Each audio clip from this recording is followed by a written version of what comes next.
No litoral sul do Brasil, duas massas de concreto avançam uma em direção à outra com precisão absoluta. Não há pressa, não há improviso. O que está em curso é o tipo de movimento que só acontece quando tudo já foi calculado muito antes do primeiro metro sair do papel. De um lado, uma estrutura estaiada que cresce suspensa, sustentada por cabos tensionados como nervos de aço. Do outro, um tabuleiro pré-moldado construído em etapas, apoiado sobre vigas lançadas uma a uma, em silêncio técnico. Entre eles, existe um vazio que não aceita erro. Com 91% da execução concluída, a obra entra agora no ponto mais sensível de todo o processo. Não é o início, não é o encerramento, é o instante em que tudo que foi projetado, testado e executado precisa coincidir no mundo real, com tolerâncias medidas em milímetros. Antes de continuar, você é inscrito aqui no Vetor Tecnológico, eu preciso deixar um presente para você. Esse canal nós monetizamos com apenas 5 vídeos em apenas 12 dias. E olha só quanto rendeu apenas um vídeo depois da monetização. E não foi sorte, nós fazemos isso com vários canais. Inclusive, eu preparei uma aula com estudo de casos mostrando esse canal por dentro e também outros de outros temas diferentes. Se você quiser assistir essa aula, clica no primeiro link na descrição ou escaneie o QR Code aí. Fevereiro de 2026 não representa apenas mais uma fase do cronograma. Representa o momento em que dois sistemas construtivos completamente distintos precisam se comportar como se sempre tivessem sido um só.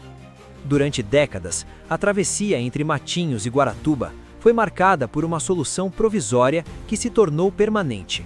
O ferry boat cumpriu sua função, mas sempre carregou uma limitação estrutural. Ele interrompe fluxos.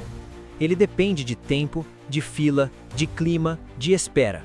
A decisão de construir uma ponte nesse ponto exigia algo muito além de vontade política.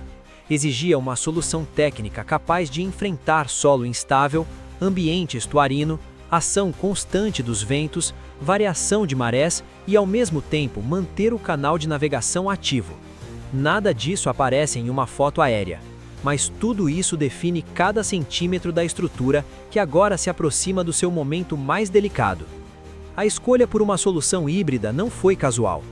Trechos pré-moldados combinados com um segmento estaiado central permitiram vencer grandes vãos sem interferir no tráfego marítimo.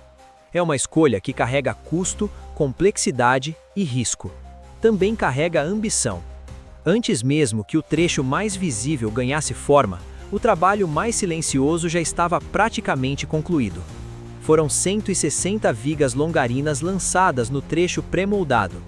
Cada uma exigiu logística própria, controle rigoroso de peso, alinhamento preciso e coordenação absoluta com guindastes de grande porte. Não há espetáculo nesse processo. Há repetição exata. O tipo de repetição que não admite variação. Esse trecho funciona como a base rítmica da ponte. Regular, previsível, resistente.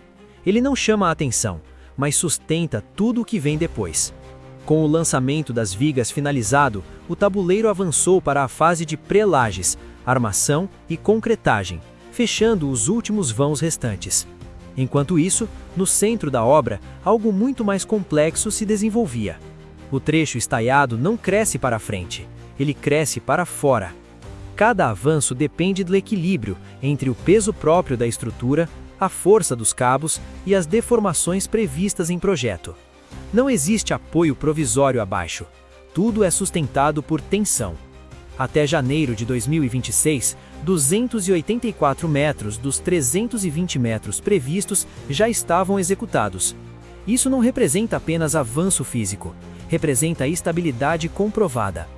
Nos apoios 04 e 05, os mastros já sustentam 10 pares de estais cada, formando uma geometria que distribui esforços de maneira contínua. Aos olhos de quem observa à distância, a estrutura parece pronta. Para a engenharia, ainda falta o momento que realmente importa. O método dos balanços sucessivos não permite pressa. Cada par de aduelas concretado altera o comportamento estrutural do conjunto. No apoio 04, 11 pares já foram executados, totalizando 136 metros. No apoio 05, 12 pares, alcançando 147 metros.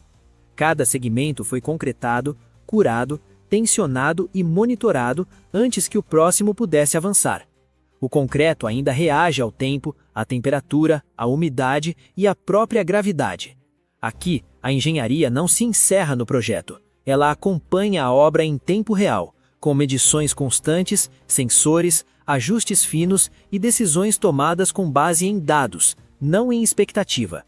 É nesse contexto que fevereiro chega com uma tarefa que não pode ser refeita. O encontro do trecho estaiado com o trecho pré-moldado não é uma simples ligação. É uma operação de alinhamento absoluto entre estruturas que cresceram sob lógicas diferentes. A tolerância não é visual, é estrutural. Se o fechamento ocorrer com tensões mal distribuídas, elas não desaparecem com o tempo. Elas permanecem, trabalhando silenciosamente contra a própria estrutura por décadas. Por isso, esse instante é tratado como o mais complexo de toda a obra, não porque seja o último, mas porque é o único que não permite correção posterior.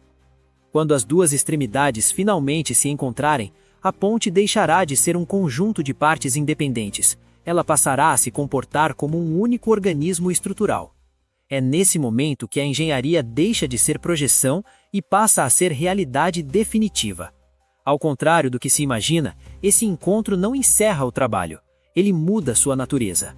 Com a estrutura contínua formada, os esforços se redistribuem, novas leituras são feitas, ajustes finais de proteção podem ser necessários.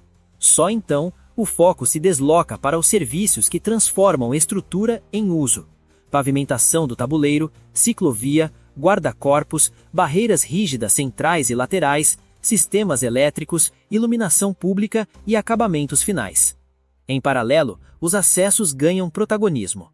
Uma ponte não começa no primeiro pilar, ela começa quando o fluxo urbano passa a reconhecê-la como continuidade. No lado de Guaratuba, a perfuração de tirantes já foi concluída. Restam os serviços de proteção e o revestimento em concreto da cortina. O reforço do subleito avança, preparando a base para as camadas de pavimento. A rotatória elongada próxima à entrada de Caieiras toma forma, enquanto a hidrossemeadura protege o solo recém-moldado. No lado de Matinhos, o muro de solo reforçado cresce de forma silenciosa, sustentando a rampa que fará a transição entre a rodovia e a estrutura elevada. Drenagem, terraplanagem e pavimentação acontecem de forma simultânea nos dois lados. Estão previstos 50 mil metros de camadas de pavimentação e 70 mil metros de revestimento asfáltico, incluindo o tabuleiro da ponte. São números que impressionam à primeira vista, mas que só ganham sentido quando se entende o nível de coordenação necessário para que tudo isso aconteça sem conflito, sem retrabalho e sem improviso. 91% de execução não significa que os 9% restantes sejam simples. 160 vigas lançadas não representam apenas repetição. 284 metros estaiados não são apenas extensão.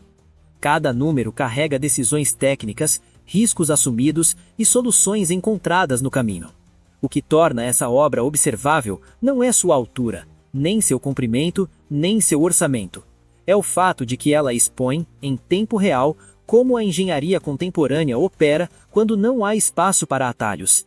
Câmeras acompanham cada avanço, dados são divulgados, etapas são documentadas. Poucas obras permitem esse nível de acompanhamento público sem perder rigor técnico. Isso transforma a ponte de Guaratuba em algo maior do que uma solução logística. Ela se torna um estudo aberto de engenharia aplicada, observado não pelo espetáculo, mas pela precisão. Quando o fechamento acontecer, não haverá fogos, não haverá discurso, haverá silêncio, um silêncio técnico. O tipo de silêncio que só existe quando tudo funciona exatamente como deveria. A ponte de Guaratuba não tenta ser um símbolo, ela simplesmente executa, com rigor absoluto, algo que por décadas pareceu improvável. E é justamente por isso que ela merece atenção, não como promessa, mas como evidência.